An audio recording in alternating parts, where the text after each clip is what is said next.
Hello everyone, if your socks get stoned, we will take a thread and put it on the sides like this. Draw the lines from the sides, fix it one by one as we are doing. Watch the technique how we are fixing the threads. Keep it in the equal distance and then from the top, stretch it like this. Pull it tightly and it's done. You can cover it from the top again, otherwise it's ready.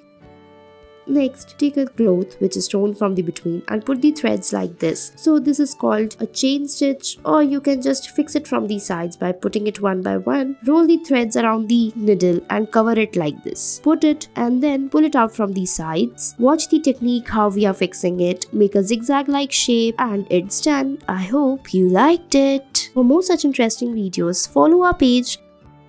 Next, we'll be taking a socks like this and then roll it. Now, close it by using a thread in the needle like this. Put it on the sides. So here we will first follow the chain stitch like this on the top of it. Put it like this one by one. Put the threads around the needle, roll it and then pull out the needle from the top and then you will get a shape like this. Now, pull the thread and then it's done. Now, repeat the process and it's done.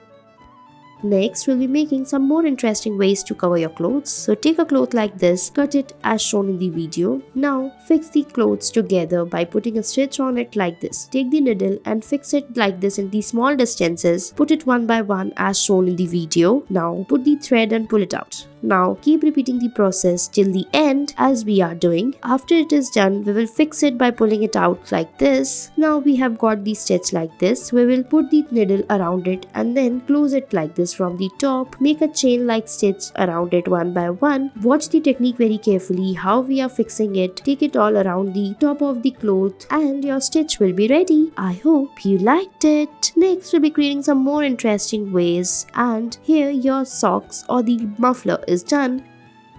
Next, take a jeans and then put the lines on it like this as shown in the video. If you don't want to fold your jeans from the top or the bottom, this is the best way to shorten its length, and it's done.